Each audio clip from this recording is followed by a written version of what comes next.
Hello beautiful people, welcome back to my channel taste life bites. ఈ రోజు video చాలా delicious and different రెసిపీని మీతో షేర్ చేసుకోబోతున్నాను.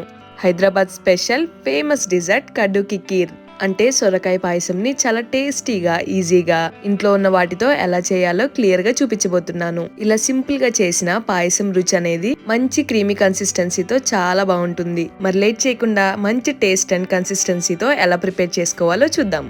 ఫస్ట్ దీనికోసం 1/3 కప్ సగ్గుబియ్యాన్ని బౌల్లో వేసుకొని ఒకసారి వాష్ చేసుకొని ఇందులోకి మళ్ళీ తిరిగి వాటర్ యాడ్ చేసుకొని 15 మినిట్స్ వరకు నానబెట్టుకోవాలి.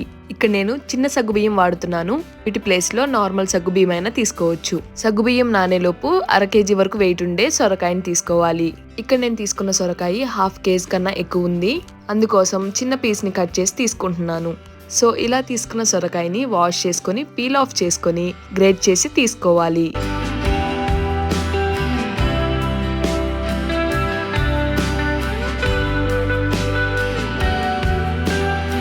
ఇలా పీల్ ఆఫ్ చేశాక చిన్న చిన్న పీసెస్ గా కట్ చేసుకొని అలానే మధ్యలో తెల్లగా ఉన్న గింజల పార్ట్ ని సపరేట్ చేసి తీసుకుంటున్నాను.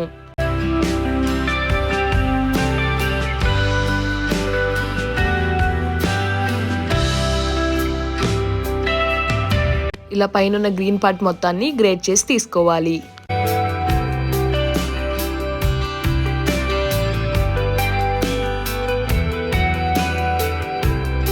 ఇలా గ్రేట్ చేసుకున్న సొరకాయ నాకు ఇక్కడ 2 కప్స్ వరకు పైనే వచ్చింది. సో దీన్ని ఇలానే పక్కన పెట్టేస్తే నల్లబడిపోతుంది కాబట్టి వెంటనే ఆయిల్లో కానీ లేదా గీలో కానీ ఫ్రై చేసుకోవాలి. మరో పక్కన స్టవ్ ఆన్ చేసి గిన్నెలోకి 1 or 2 టేబుల్ స్పూన్స్ వరకు నెయ్యి యాడ్ చేసుకోవాలి.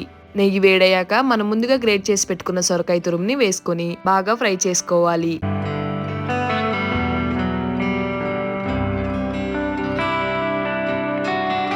ఇలా మధ్య మధ్యలో కలుపుతూ మీడియం ఫ్లేమ్ లో పెట్టుకొని నేతిలో బాగా ఫ్రై చేసుకోవాలి.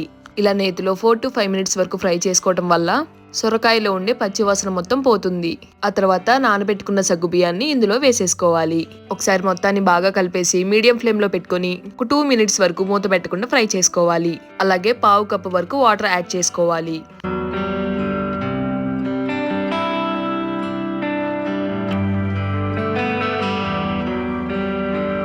ఇప్పుడు మూత పెట్టేసి మంటని లో ఫ్లేమ్ లోకి టర్న్ చేసుకొని 5 నిమిషాల పాటు మగ్గించుకోవాలి.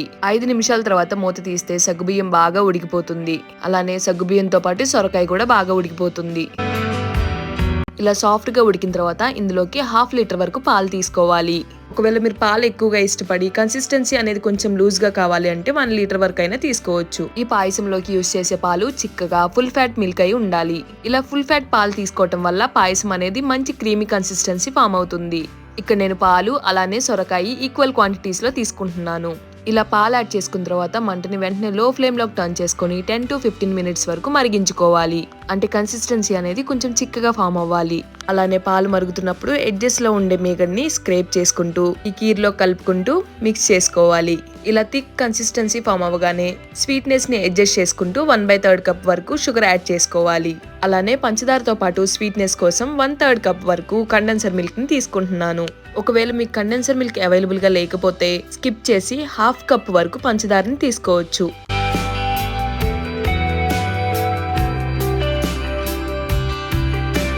అలానే దీనిలో కండెన్సర్ మిల్క్ యూస్ చేయటం వల్ల స్వీట్నెస్ నే కాకుండా థిక్నెస్ ని కూడా యాడ్ చేస్తుంది. లేదా ఈ కండెన్సర్ మిల్క్ ప్లేస్ లో థిక్నెస్ కోసం కోవా అయినా మిల్క్ పౌడర్ అయినా యూస్ చేయొచ్చు. కోవా అయినా కండెన్సర్ మిల్క్ అయినా లేదా మిల్క్ పౌడర్ అయినా ఇవేం చేస్తాయంటే కీర్ కి మంచి రిచ్నెస్ ని అండ్ టేస్ట్ ని యాడ్ చేస్తాయి. ఇవేమీ వద్దనుకుంటే ఓన్లీ పాలు అండ్ పంచదారతో అయినా ప్రిపేర్ చేసుకోవచ్చు. బట్ ఆ థిక్నెస్ అండ్ టేస్ట్ మాత్రం రాదు. సో మీ రుచికి తగ్గట్టుగా స్వీట్నెస్ ని యాడ్ చేసుకున్న తర్వాత మంటని లో టు మీడియం ఫ్లేమ్ లో ఉంచి 5 మినిట్స్ వరకు మరిగించుకోవాలి. 5 మినిట్స్ తర్వాత ఇంకొంచెం థిక్ గా ఫామ్ అవుతుంది. ఆ తర్వాత మంచి ఫ్లేవర్ కోసం కొంచెం ఇలాచీ పౌడర్ ని యాడ్ చేసుకోవాలి. అలానే green food colour 2 to 3 drops వరకు వేసుకుని బాగా కలుపుకోవాలి. ఇక్కడ ఫుడ్ కలర్ కంప్లీట్ గా ఆప్షనల్ మాత్రమే.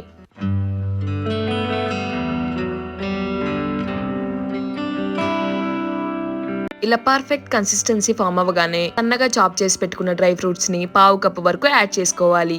కీర్ లో డ్రై ఫ్రూట్స్ ఎక్కువగా ఉంటే టేస్ట్ అనేది చాలా బాగుంటుంది. అలానే కడ్డు కా కీర్ లైట్ గ్రీన్ కలర్ లో ఉంటుంది. దానికోసం నేను ఇక్కడ గ్రీన్ ఫుడ్ కలర్ యాడ్ చేశాను. ఇలా కలుపుకున్న తర్వాత ఒక 2 మినిట్స్ పాటు ఉంచి స్టవ్ ఆఫ్ చేసుకొని పక్కకు తీసుకొని వేడివేడిగా సర్వ్ చేసుకోండి. లేదా మీకు కూల్ గా ఇష్టమైతే ఒక హాఫ్ అన్ అవర్ పాటు ఫ్రిడ్జ్ లో పెట్టుకొని ఆ తర్వాత అయినా సర్వ్ చేసుకోవచ్చు. ఒకవేళ మీకు ఇక్కడ కన్సిస్టెన్సీ అనేది కొంచెం పల్చగా ఉండాలంటే కొంచెం వేడివేడి పాలైనా యాడ్ చేసుకోవచ్చు. కడ్డు కా కీర్ అనేది చాలా ఈజీ ప్రాసెస్. అలానే క్విక్ గా ప్రిపేర్ చేసుకునే డెలిషియస్ రెసిపీ. ఇంటికి ఎవరైనా ఫ్రెండ్స్ కానీ రిలేటివ్స్ కానీ వస్తే ఏదైనా క్విక్ డిజర్ట్ ప్రిపేర్ చేయాలంటే ఈ కడ్డు కా కీర్ అనేది చాలా ఈజీ ప్రాసెస్. ఒక చిన్న సొరకాయ ఉంటే చాలు ఈ డెలిషియస్ కీర్ ని ప్రిపేర్ చేసుకొని ఎలా వచ్చిందో మీ ఫీడ్బ్యాక్ ని కామెంట్స్ లో షేర్ చేయండి.